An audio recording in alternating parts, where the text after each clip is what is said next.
안녕하세요. 6번째 아침입니다. 오늘은 10월 5일 토요일이고요. 지금 약 7시 50분, 8시쯤 된 것 같습니다. 등산을 가기 전에 얼른 카메라를 켰고, 어제는 트렌드 코리아 2025, 요거를 조금 더 읽었습니다. 2025 트렌드 10가지 제안이 되어 있는데, 그 중에서 4가지, 앞에 4개를 읽은 상태이고요. 그 4가지 중에서 옴니보어, 아보하, 토핑경제, 페이스테크 4개 중에서 앞에 2가지가 가장 마음에 와닿았습니다. 옴니보어는 영단어 옴니보어 그거인데요. 잡식성의라는 뜻이죠. 잡식성이라는 이 의미도 있지만 여러 분야에 관심을 갖는다라는 뜻도 있습니다.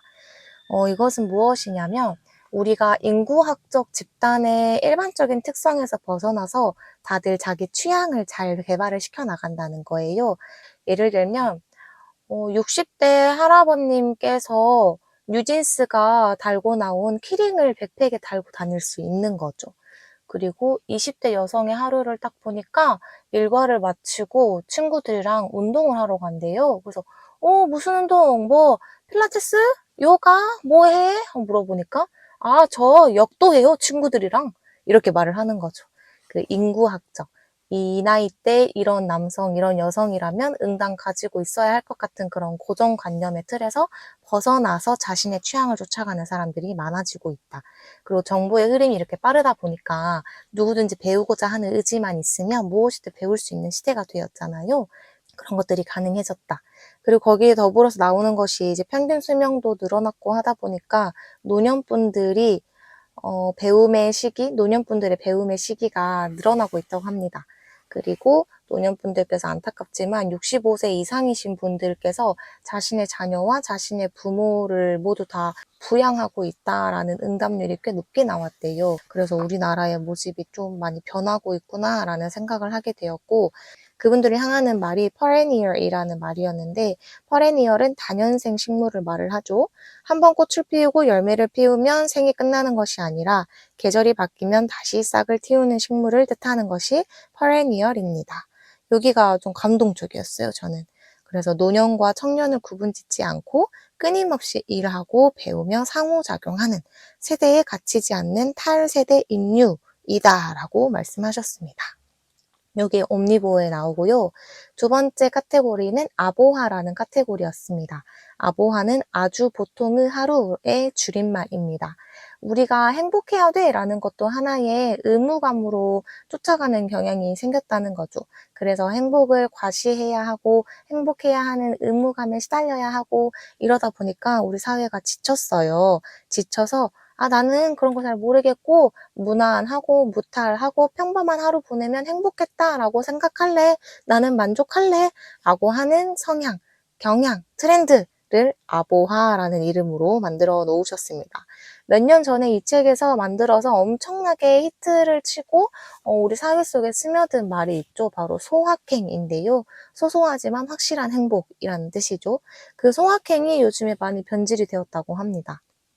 진짜로 우리 삶에서 별것 아닌 것들, 진짜 이거 뭐 누가 봐줄지 모르지만 그저 좋아서 하고 있는 이러한 행위들이 소확행에 해당이 될 것 같은데, 소확행이 변질되다 보니까 명품 가방은 못 사겠고, 그러니까 명품 립스틱을 사서 SNS에 계속 공유하고 좋아요를 받고 이러는 과시형으로 바뀌어버렸다. 경쟁용으로 바뀌어버렸다라고 하면서 그것보다는 이제 아보화를 쫓는 경향이 보인다라고 말씀을 하십니다.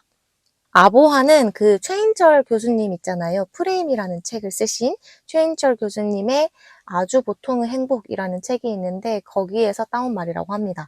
혹시 최인철 교수님의 프레임이라는 책을 아직 읽어보지 않으셨다면 읽어보셔야 합니다. 진짜로 완전 인생책 중에 또 하나라고 할 수 있는데요. 인생책이 너무 많죠? 근데 어쨌든 최인철 교수님의 프레임은 진짜 꼭 읽어봐야 하는 저서로 뽑히거든요. 저만 뽑는 게 아니거든요. 그래서 그거 꼭 읽어보시면 좋겠고, 아주 보통의 행복이라는 책도 굉장히 얇고 굉장히 작았던 걸로 기억을 해요. 진짜 얇거든요. 그래서 무난하고 무탈한 하루에 대해서 그런 것에 행복을 느끼는 것을 좀 읽어보고 싶다, 관심이 간다라고 하면 그 책도 추천드립니다. 아보하. 이 부분이 가장 마음에 와닿았어요. 남에게 과시하려고 행복을 쫓아가는 게 아니라 그저 나한테 집중하면서 살아가는 것. 그래서 우리 도서시장에서 필사가 인기가 있어졌죠. 필사는 말 그대로 내가 혼자서 묵묵히 해내는 일이잖아요. 그것이 트렌드가 되었고, 그리고 골디락스라는 개념이 이제 나오는데요. 골디락스는 너무 뜨겁지도 너무 차갑지도 않은 딱 적당한 상태를 이르는 말이죠. 뒤에 쓰레기차가 지나가죠. 너무 뜨겁지도 너무 차갑지도 않은 적당한 상태를 골디락스라고 하는데요.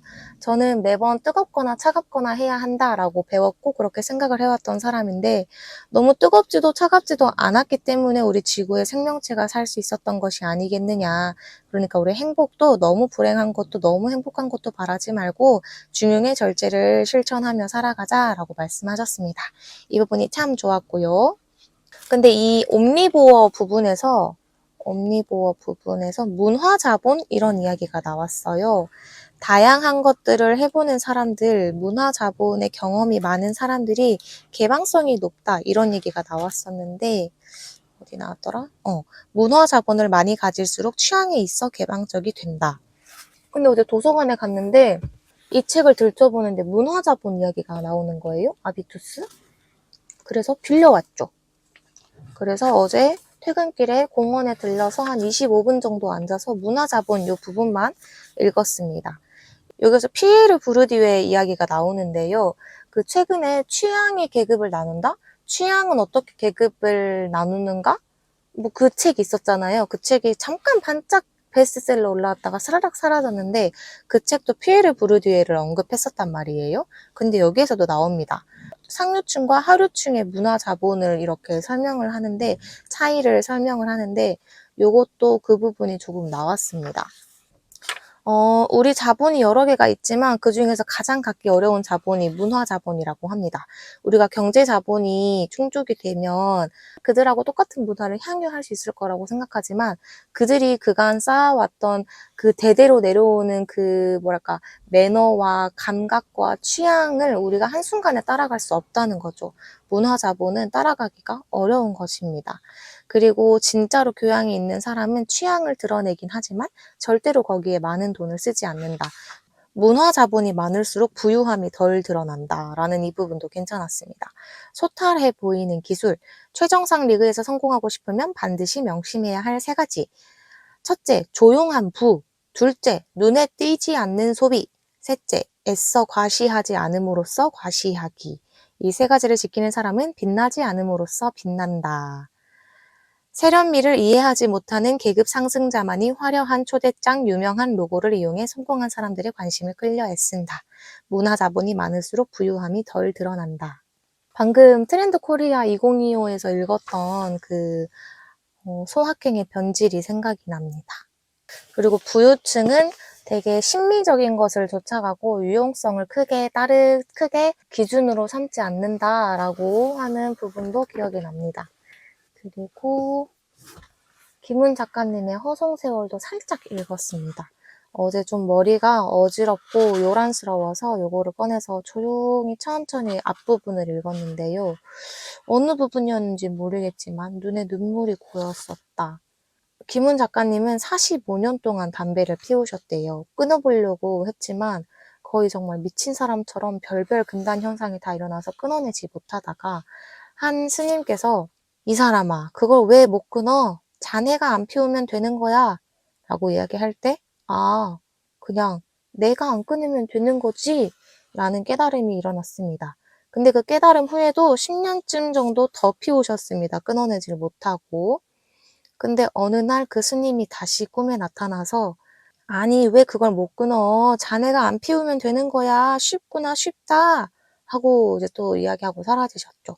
그날 이후로 진짜로 담배를 하루아침에 끊게 되셨대요. 왜인지는 자신도 이유를 모르겠지만 내가 안 피우면 된다는 이 단순한 문장의 주어, 나가 나를 확실히 지탱해 주었다. 단순성 안에는 강력한 힘이 내장되어 있다. 라고 서술하셨습니다. 오늘 여러분의 하루에서도 나라는 주어가 여러분 나를 확실히 지탱해 주는 하루가 되면 좋겠습니다.